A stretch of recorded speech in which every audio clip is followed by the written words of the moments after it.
João 8,32. E conhecereis a verdade, e a verdade vos libertará. Amém. Vamos orar nesse momento. Feche os seus olhos.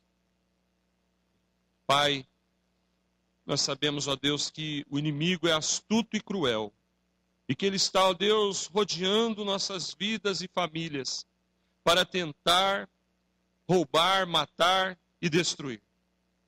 E nós suplicamos agora, Pai, que o Senhor guarde o teu povo sob teu poder. Que o Senhor guarde a tua igreja, Pai, cada um que aqui está, do maior ao menor, Pai. Guarda-nos debaixo, ó Deus, da tua bênção. Que a tua mão poderosa, Senhor Deus, nos livre das astutas ciladas do diabo. E que nós possamos, ó Deus, dizer: eu conheci a verdade me libertou. E possamos dizer isso, Pai, com toda a fé, com toda a devoção, com todo o nosso ímpeto, ó Pai. Que não haja membro algum dessa igreja prisioneiro de Satanás. Que não haja membro algum dessa igreja prisioneiro do pecado. Prisioneiro de si mesmo, do seu ego. Prisioneiro, ó Deus, das coisas do mundo. Mas que a verdade transborde nos corações. Que a verdade, ó Deus, permeie a vida da igreja. Cada família, pai, mãe, filhos, sejam abraçados, envolvidos pela verdade. E, ó Pai, obrigado por esses nomes que o teu povo está falando agora contigo. Essas famílias que estão sendo citadas no teu altar de graça. E nós cremos no Deus poderoso, ó Pai, o Deus todo-poderoso que tem poder para salvar, para libertar e para trazer de volta a ovelha perdida. E para salvar aquele que está, ó Deus, nas garras do maligno. Por isso nós clamamos, ó Deus, liberta, Senhor. Traz de volta, Pai amado. Traz o filho, traz a filha que se perdeu. Abre a mente, abre o entendimento, ó Pai, e seja, ó Deus, o seu nome engrandecido e exaltado neste lugar, ó Pai. E nessa hora também, Pai, nós rogamos, fala conosco através da tua palavra. Que a tua palavra, Senhor, que é viva, poderosa e eficaz, habite em nossos corações e opere em nós, ó Deus, as transformações do Senhor, em nome de Jesus. Amém. Podeis assentar, irmãos. Irmãos, essa é a última mensagem de uma série de 3 mensagens em João 8,32. Eu não sei se todos estão lembrados, mas eu já preguei 2 sermões aqui no dia 8 de julho, na primeira mensagem. Nós vimos que a verdade existe. A verdade é a palavra de Deus. A verdade tomou forma humana. A verdade é uma pessoa. Como é que a verdade se chama, irmãos? Vamos falar mais alto? A verdade é Jesus. Por que a verdade é Jesus? Porque Jesus diz em João 14,6: eu sou o caminho, a verdade e a vida, e ninguém vem ao Pai senão por mim. Ele é a verdade encarnada. E, portanto, se a verdade se tornou uma pessoa, se a verdade é Deus, a verdade, então, é relacional. Nós temos que ter uma relação com Deus, comunhão com Deus, para que possamos ser imergidos na verdade, submersos dentro da verdade, e a verdade vai transformar nossas vidas e vai demonstrar seus efeitos.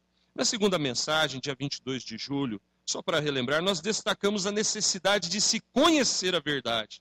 E conhecereis a verdade. Então, a verdade não somente existe, eu preciso conhecê-la. Eu preciso saber o que é a verdade, o que Deus diz em sua palavra, que tanto se fala da verdade.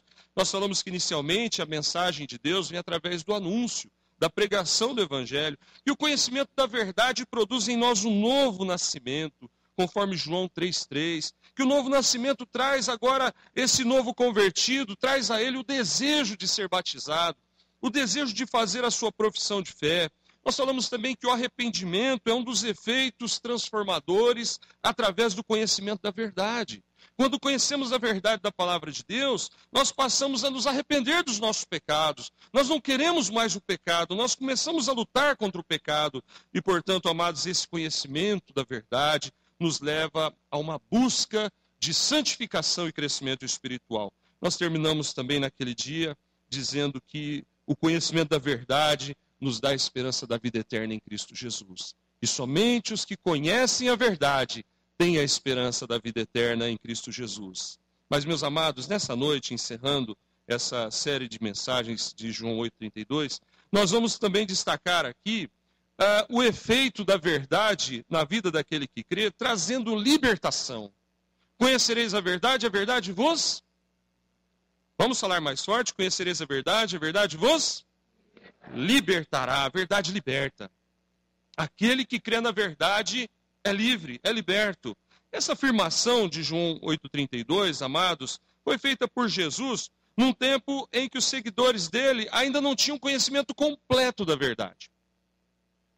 Estava ali com eles o Filho de Deus. Então eles estavam conhecendo a verdade, conhecendo Jesus. Mas Jesus ainda não havia morrido na cruz. E após a sua morte e ressurreição, é que Jesus então trouxe para o seu povo um conhecimento completo acerca da verdade. Jesus já veio, já morreu na cruz e ressuscitou, voltou aos céus. Mas, amados, a compreensão acerca dessa obra maravilhosa de Jesus vai trazer para nós, então, o conhecimento da verdade. Mas quantos que vão conhecendo essa verdade gradativamente? Ainda hoje estava conversando com os irmãos, dizendo, nosso desejo muitas vezes era que as pessoas conhecessem tudo da Bíblia rapidamente, né? Que as pessoas obtivessem esse auxílio do alto assim a toque de caixa. Mas, amados, nós temos que ter paciência, porque Deus tem paciência conosco, amém? Então, irmão, aquele irmãozinho, aquela irmãzinha que está demorando um pouquinho para entender, para tomar uma atitude, vamos ter mais paciência e calma, porque Deus tem paciência e calma com cada um de nós, senão nós não estaríamos aqui também. É Deus quem cuida de nós. Então, amados, o conhecimento da verdade é algo que nós vamos obtendo com o passar do tempo. Mas ao mesmo tempo em que nós vamos possuindo o conhecimento da verdade, nós vamos sendo possuídos pela verdade. A partir do momento em que nós vamos deixando a verdade entrar mais e mais dentro da gente, no nosso coração, na nossa mente, na nossa alma, a verdade vai possuindo a gente de modo que a nossa mente, as nossas vontades, os nossos planos devem ser, precisam ser, têm que ser motivados, guiados e dirigidos pela verdade. Isso significa que se você é um crente, mas você faz planos iníquos, você não conhece a verdade. Se você se diz servo de Deus, mas você faz projetos de pecado, então você não conhece a verdade ainda, você está longe da verdade. Muitos hoje estão propagando um certo tipo de libertação sem o conhecimento da verdade. Tem igrejas hoje que falam da libertação igual se fala de arroz com feijão, né? O pão de cada dia lá é libertação, libertação, libertação. Parece algo até fora da Bíblia, e é mesmo. Porque não há libertação real sem o conhecimento da verdade. Olha o que o texto diz: e conhecereis a verdade, e a verdade vos libertará. O contrário disso, amados, é que sem o conhecimento da verdade, não há libertação.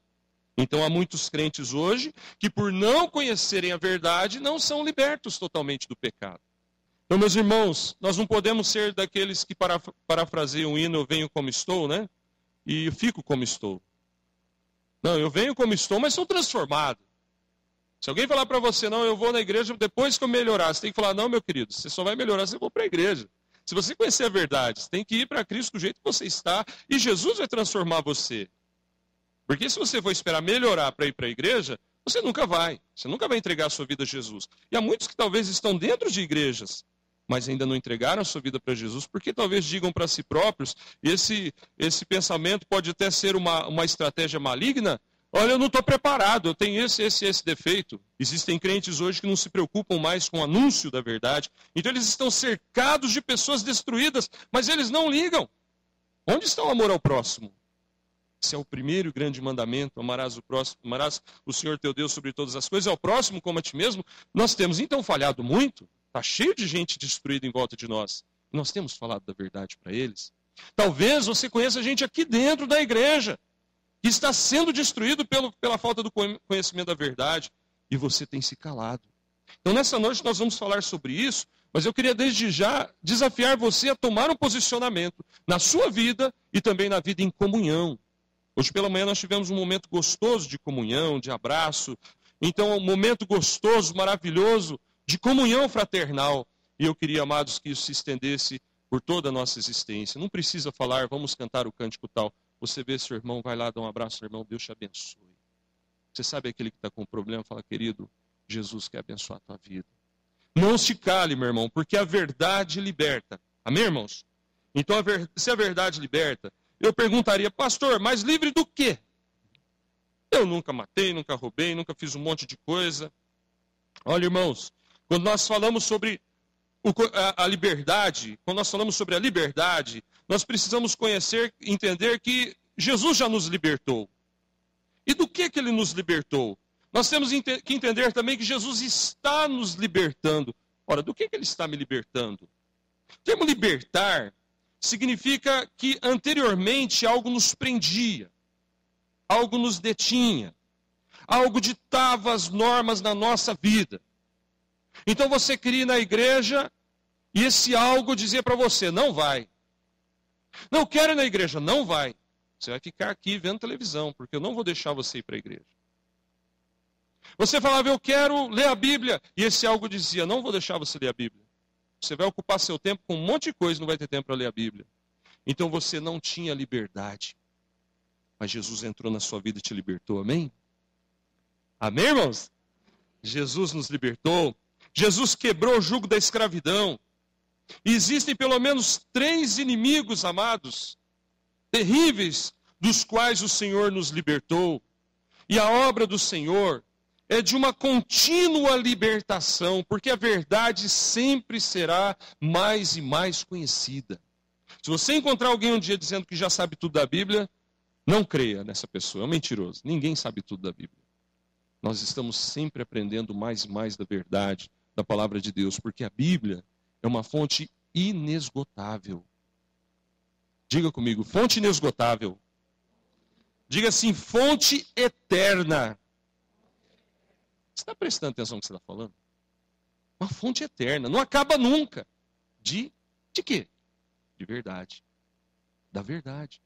Então nós podemos beber dessa água da vida a vida inteira, e temos que beber dessa água da vida a vida inteira, e sempre Deus vai operar nas nossas vidas, constantemente, nos aproximando mais e mais dele, e nos fortalecendo cada vez mais. Quais áreas que Deus nos libertou e está nos libertando? A primeira delas, irmãos, é o nosso pecado. O crente é liberto do pecado. Lá em Romanos 6, a palavra diz que o pecado não terá domínio sobre vós, pois não estáis debaixo da lei, sim da graça.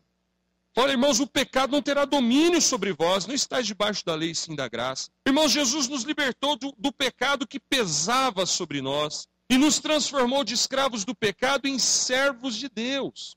Interessante que a palavra servo também tem a tradução, no seu sentido original, de escravo. Mas Deus nunca nos chama de escravos, Ele nos chama de servos. É um modo carinhoso, é um modo gentil de Deus nos tratar. Veja o carinho do nosso Deus para conosco. E Deus transforma servos, que são escravos, em filhos. Nós somos filhos de Deus. Deus fez isso conosco. Deus nos transformou. Não somos mais escravos da corrupção do pecado. Nós somos livres em Cristo Jesus para dizer não para o pecado. Veja que interessante, né? Como os antagonismos entre o que a Bíblia ensina e o que o mundo prega. A Bíblia nos diz que liberdade é dizer não ao pecado, é ter forças para dizer não, não vou pecar, sou livre para não pecar. O mundo diz que liberdade é viver pecando. Qual das duas orientações você crê no seu coração? Que liberdade é fazer o que dá na cabeça? Isso não é liberdade, isso é viver prisioneiro do pecado.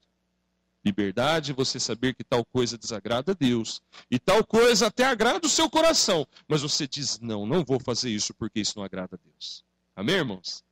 Isso é liberdade. Olha, irmãos, não é tão fácil assim. Por isso que é algo para a vida toda. Nós sempre vamos ter que melhorar um pouco mais.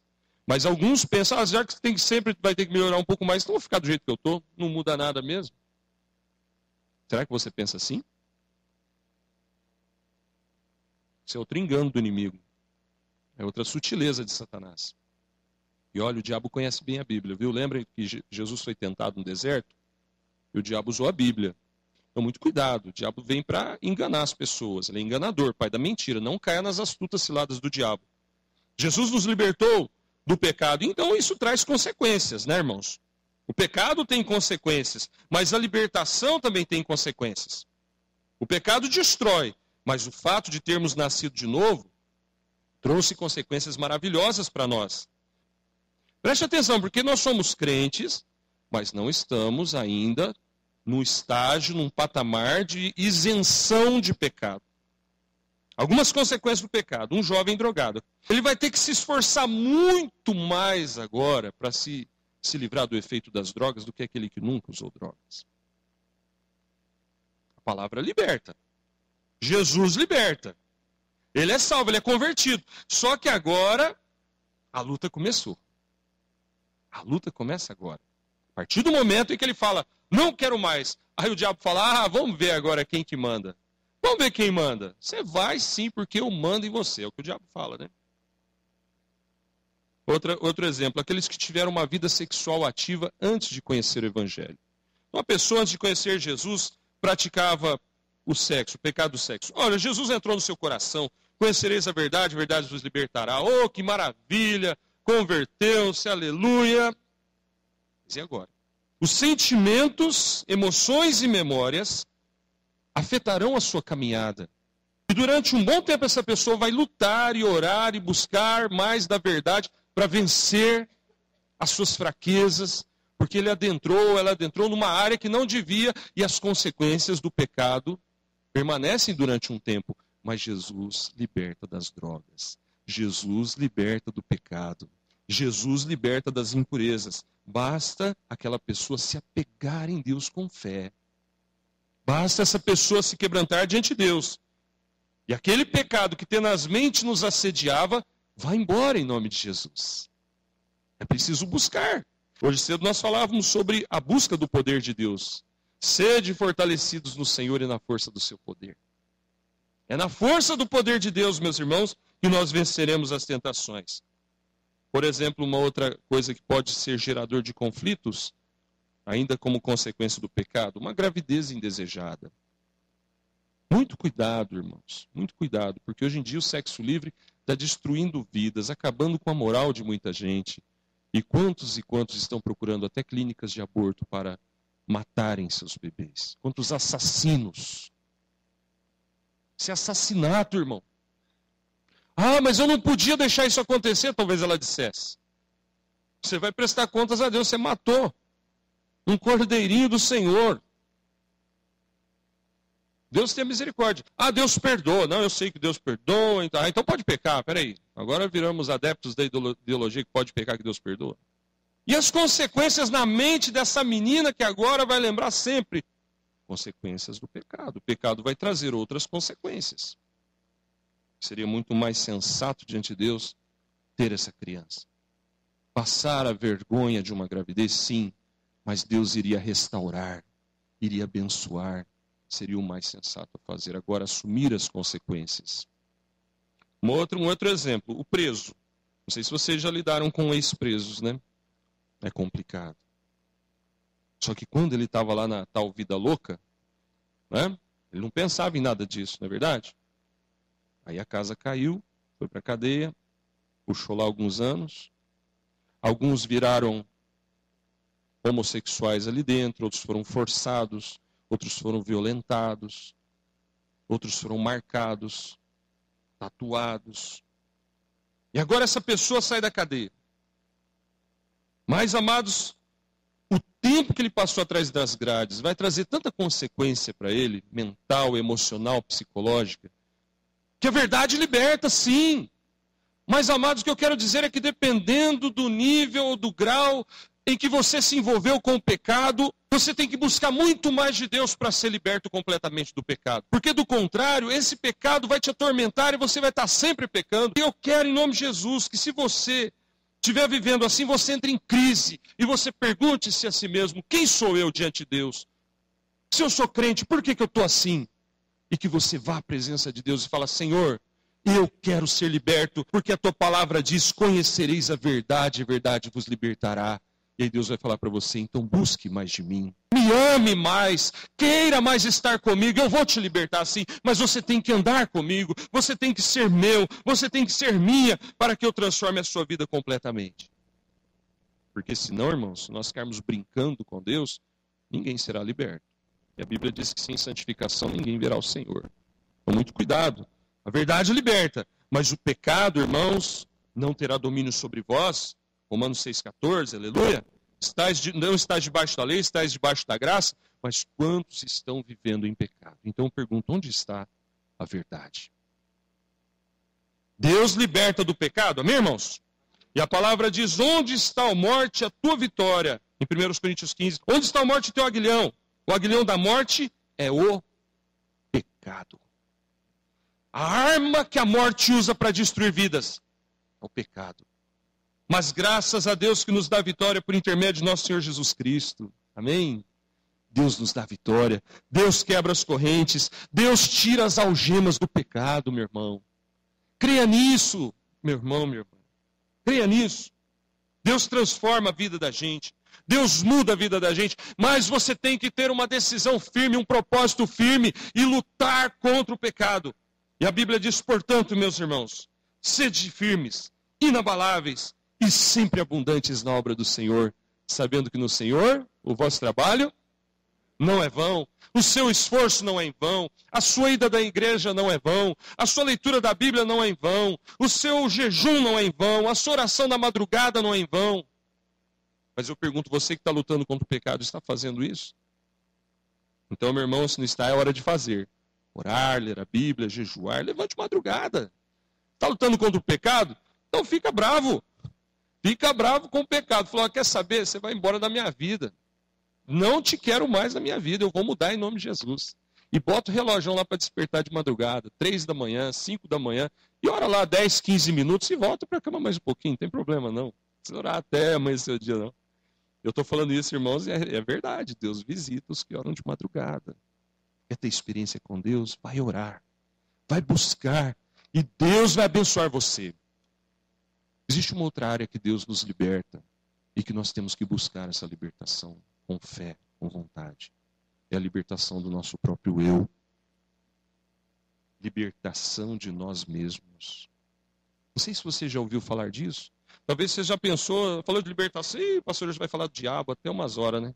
Só vai falar de diabo. Nada a ver. O maior inimigo não é o diabo, sabia disso? O maior inimigo somos nós mesmos. Nosso eu, nossa natureza humana.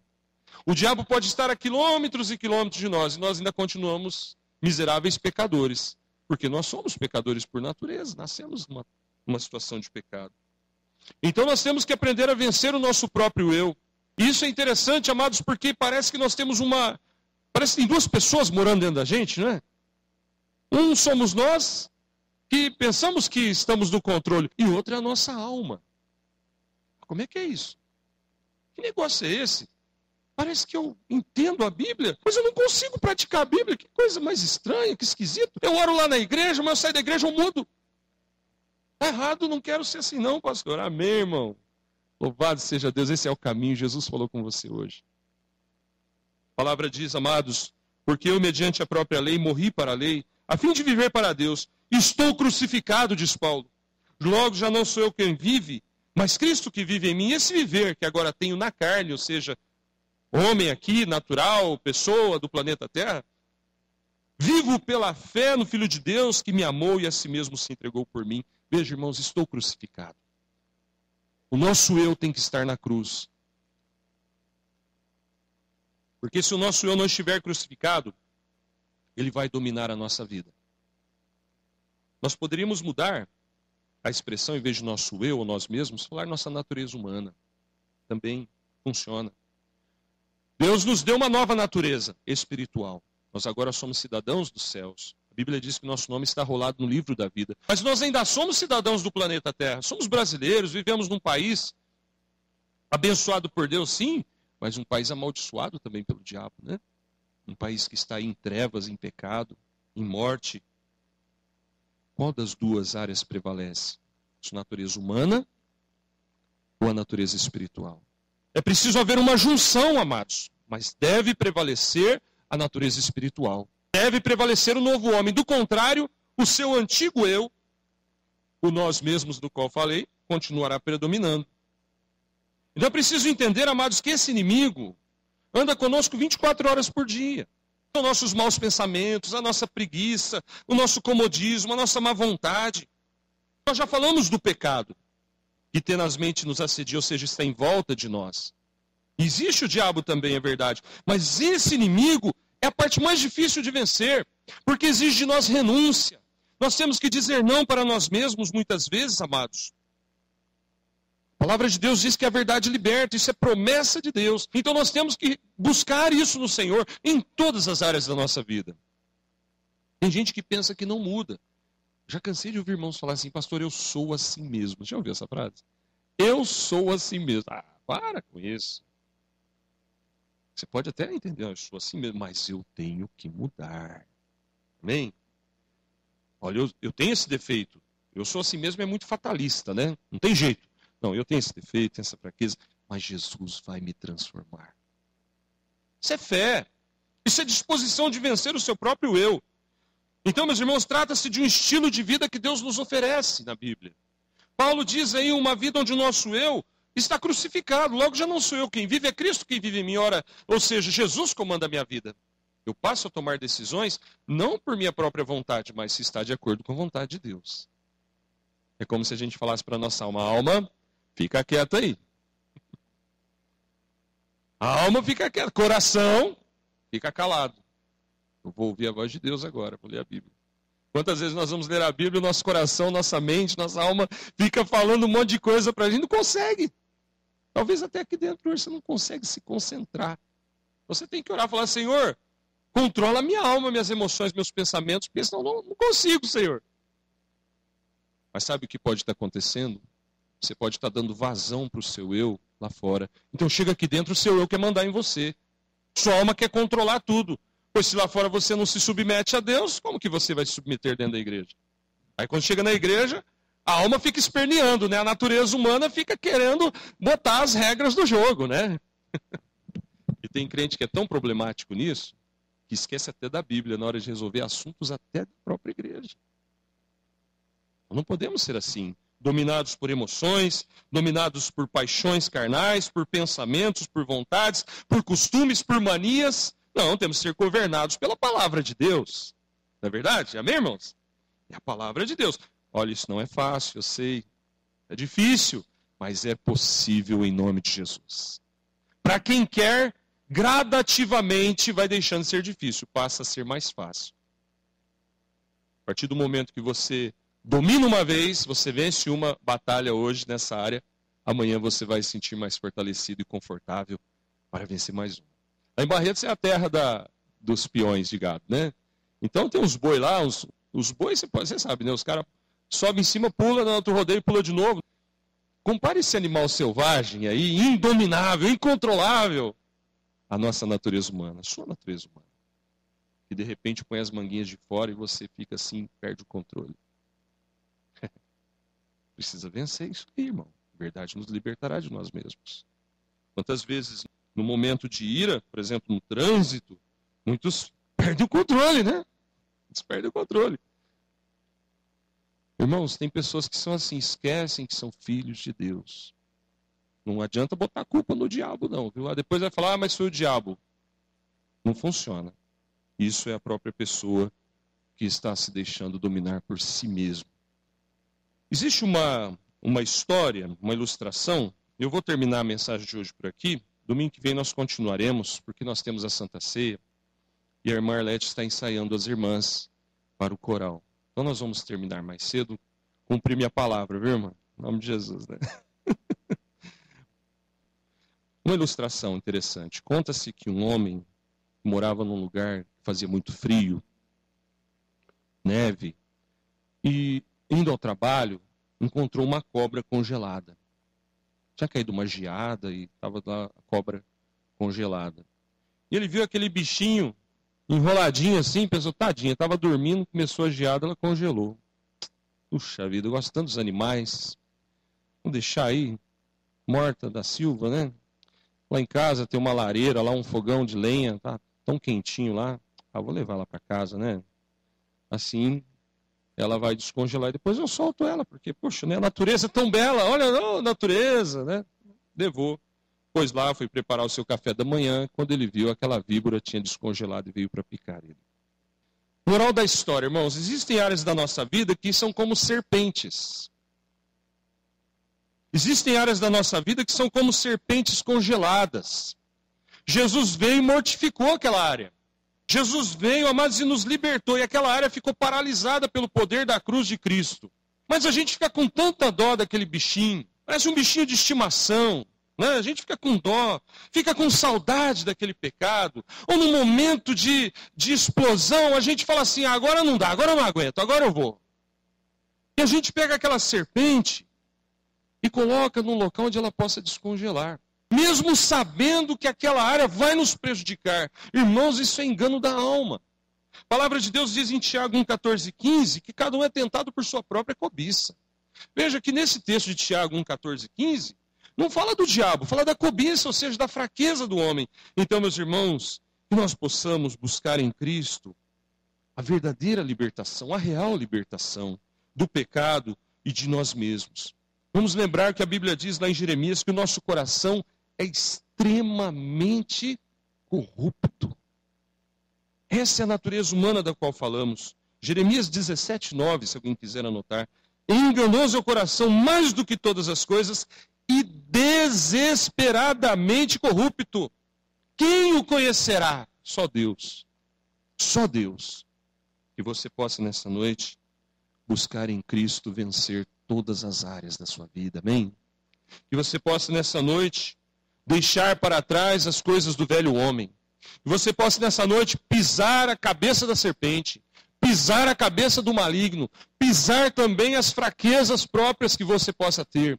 E que cada um de nós, amados, experimente como realidade o que diz João 8,32. Vamos falar juntos? E conhecereis a verdade, e a verdade vos libertará. Amém. Vamos ficar de pé para orar?